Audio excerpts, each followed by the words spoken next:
بسم الله الرحمن الرحيم كافها يا عين صاد ذكر رحمة ربك عبده زكريا إذ نادى ربه نداء خفيا قال رب إني وهن العظم مني واشتعل الرأس شيبا ولم أكن بدعائك رب شقيا وإني خفت الموالي من ورائي وكانت امرأتي عاقرا فهب لي من لدنك وليا يرثني ويرث من آل يعقوب واجعله رب رضيا يا زكريا إنا نبشرك بغلام اسمه يحيى لم نجعل له من قبل سميا قال رب أنى يكون لي غلام وكانت امرأتي عاقرا وقد بلغت من الكبر عتيا قال كذلك قال ربك هو علي هين وقد خلقتك من قبل ولم تك شيئا قال رب اجعل لي آية قال آيتك ألا تكلم الناس 3 ليال سويا فخرج على قومه من المحراب فأوحى إليهم أن سبحوا بكرة وعشيا يا يحيى خذ الكتاب بقوة وآتيناه الحكم صبيا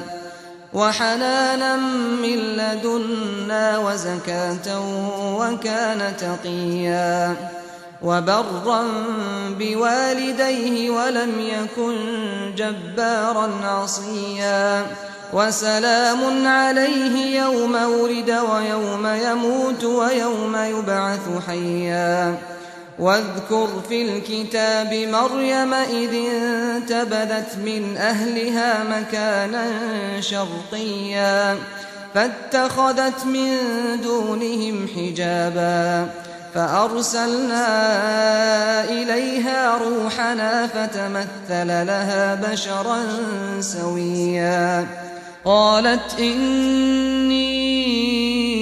أعوذ بالرحمن منك إن كنت تقيا قال إنما أنا رسول ربك لأهب لك غلاما زكيا قالت أنى يكون لي غلام ولم يمسسني بشر ولم أك بغيا قال كذلك قال ربك هو علي هين ولنجعله آية للناس ورحمة منا وكان أمرا مقضيا فحملته فانتبذت به مكانا قصيا فأجاءها المخاض إلى جذع النخلة قالت يا ليتني مت قبل هذا وكنت نسيا منسيا فناداها من تحتها ألا تحزني قد جعل ربك تحتك سريا وهزي إليك بجذع النخلة تساقط عليك رطبا جنيا فكلي واشربي وقري عينا فإما ترين من البشر أحدا فقولي إني نذرت للرحمن صوما فلن أكلم اليوم إنسيا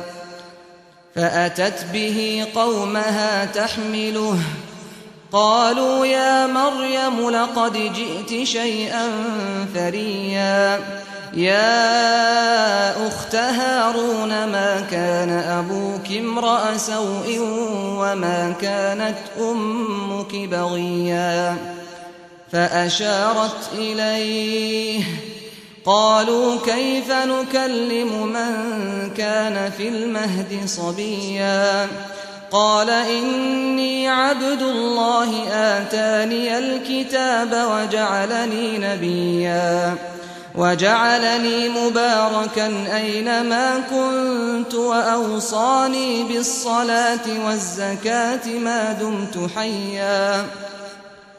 وبرا بوالدتي ولم يجعلني جبارا شقيا والسلام علي يوم ولدت ويوم أموت ويوم أبعث حيا ذلك عيسى ابن مريم قول الحق الذي فيه يمترون ما كان لله أن يتخذ من ولد سبحانه إذا قضى أمرا فإنما يقول له كن فيكون وإن الله ربي وربكم فاعبدوه هذا صراط مستقيم فاختلف الأحزاب من بينهم فويل للذين كفروا من مشهد يوم عظيم أسمع بهم وأبصر يوم يأتوننا لكن الظالمون اليوم في ضلال مبين وأنذرهم يوم الحسرة إذ قضي الأمر وهم في غفلة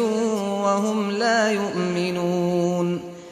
إنا نحن نرث الأرض ومن عليها وإلينا يرجعون واذكر في الكتاب إبراهيم إنه كان صديقا نبيا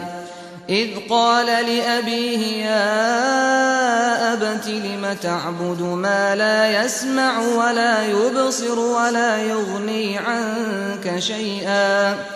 يا أبت إني قد جاءني من العلم ما لم يأتك فاتبعني أهدك صراطا سويا يا أبت لا تعبد الشيطان إن الشيطان كان للرحمن عصيا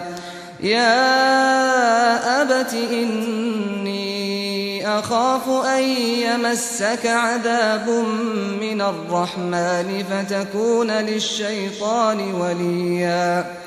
قال أراغب أنت عن آلهتي يا إبراهيم لئن لم تنته لأرجمنك واهجرني مليا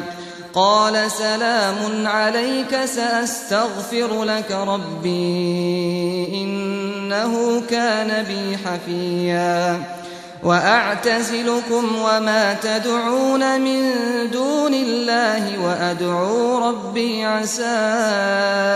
ألا أكون بدعاء ربي شقيا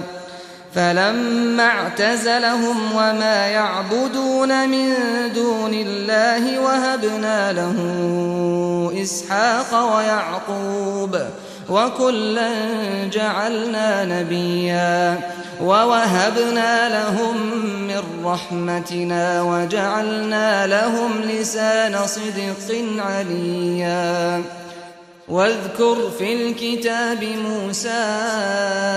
إنه كان مخلصا وكان رسولا نبيا وناديناه من جانب الطور الأيمن وقربناه نجيا ووهبنا له من رحمتنا أخاه هارون نبيا واذكر في الكتاب إسماعيل إنه كان صادق الوعد وكان رسولا نبيا وكان يأمر أهله بالصلاة والزكاة وكان عند ربه مرضيا واذكر في الكتاب إدريس إنه كان صديقا نبيا ورفعناه مكانا عليا أولئك الذين أنعم الله عليهم من النبيين من ذرية آدم وممن حملنا مع نوح ومن ذرية إبراهيم وإسرائيل وممن هدينا واجتبينا إذا تتلى عليهم آيات الرحمن خروا سجدا وبكيا فخلف من بعدهم خلف أضاعوا الصلاة واتبعوا الشهوات فسوف يلقون غيا إلا من تاب وآمن وعمل صالحا فأولئك يدخلون الجنة ولا يظلمون شيئا جنات عدن التي وعد الرحمن عباده بالغيب إنه كان وعده مأتيا لا يسمعون فيها لغوا إلا سلاما ولهم رزقهم فيها بكرة وعشيا تلك الجنة التي نورث من عبادنا من كان تقيا وما نتنزل إلا بأمر ربك له ما بين أيدينا وما خلفنا وما بين ذلك وما كان ربك نسيا رب السماوات والأرض وما بينهما فاعبده واصطبر لعبادته هل تعلم له سميا ويقول الإنسان أإذا ما مت لسوف أخرج حيا أولا يذكر الإنسان أنا خلقناه من قبل ولم يك شيئا فوربك لنحشرنهم والشياطين ثم لنحضرنهم حول جهنم جثيا ثم لننزعن من كل شيعة أيهم أشد على الرحمن عتيا ثم لنحن أعلم بالذين هم أولى بها صليا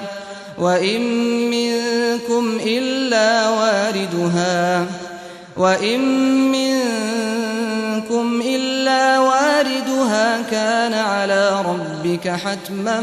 مقضيا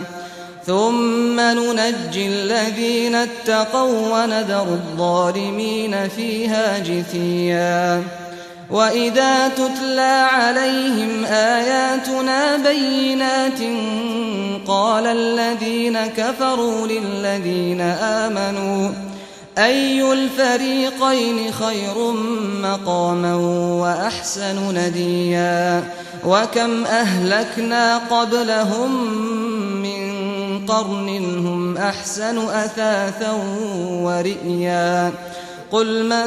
كان في الضلالة فليمدد له الرحمن مدا حتى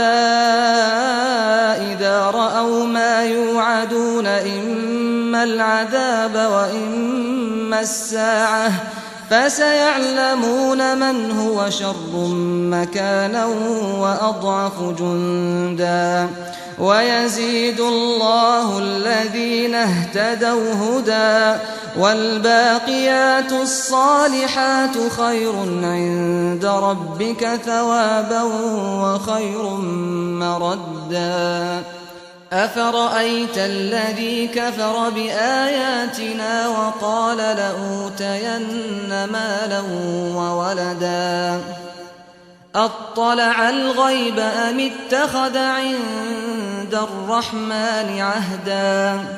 كلا سنكتب ما يقول ونمد له من العذاب مدا ونرثه ما يقول ويأتينا فردا واتخذوا من دون الله آلهة ليكونوا لهم عزا كلا سيكفرون بعبادتهم ويكونون عليهم ضدا ألم تر أنا أرسلنا الشياطين على الكافرين تؤزهم أزا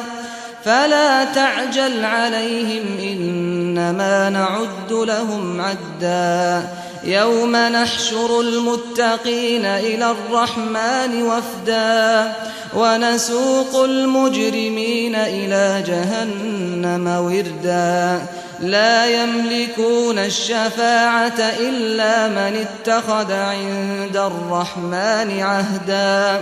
وقالوا اتخذ الرحمن ولدا لقد جئتم شيئا إدا تكاد السماوات يتفطرن منه وتنشق الأرض وتخر الجبال هدا أن دعوا للرحمن ولدا وما ينبغي للرحمن أن يتخذ ولدا إن كل من